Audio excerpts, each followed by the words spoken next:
내란 특검은 국민의힘 지도부의 계엄 해제 표결 방해 의혹과 관련해서 당시 상황을 재구성하기 위해 총력을 쏟고 있습니다. 평양 무인기 투입 의혹, 외환 혐의 수사에도 속도를 내고 있는데요. 자세한 내용 현장 연결해서 알아보겠습니다. 이경국 기자. 네, 내란 특검에 나와 있습니다. 네, 특검의 내란 혐의 수사 내용부터 자세히 전해주시죠. 네, 내란 특검은 국민의힘 지도부의 계엄 해제 표결 방해 의혹 수사를 이어가고 있습니다. 특검은 최근 일부 국민의힘 의원들에게 참고인 조사에 협조해달라고 요청을 했는데 일부 회신들이 도착하고 있는 것으로 알려졌습니다. 특검은 참고인 조사를 통해서 계엄 당시 상황을 재구성하려 하고 있는데요.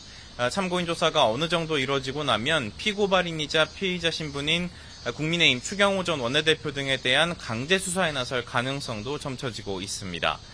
이와 함께 특검은 인성환 전 국가안보실 2차장을 불러 조사하고 있는 것으로 전해졌습니다. 지난해 계엄 해제 직후 윤석열 전 대통령은 합참 지하에 있는 결심지원실에서 회의를 진행했는데요.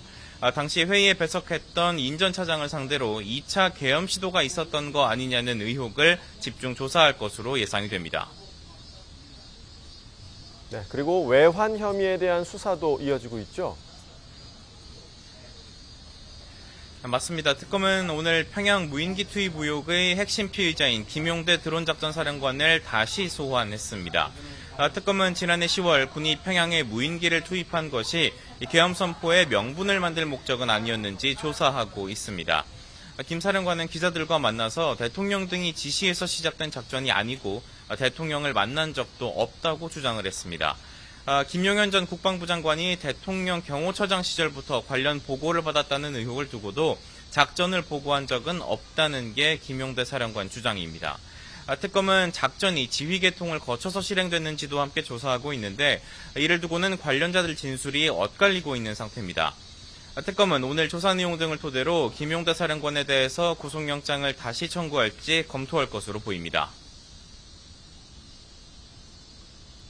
네, 최상병 특검도 전방위 수사를 이어가고 있다고요.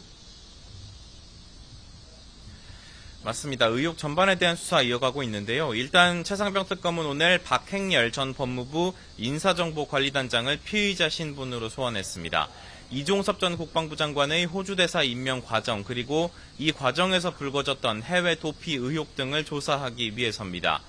특검은 박 전 단장이 이종섭 전 장관 출국금지 해제 과정에 관여했던 것은 아닌지, 윤 전 대통령의 지시가 있던 건 아닌지 등을 추궁할 것으로 보입니다.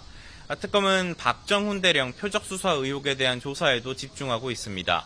어제 조사를 진행한 김동혁 전 국방부 검찰단장, 그리고 군 검사인 연보현 소령에 대해서 조만간 추가 소환 조사를 진행한다는 계획입니다.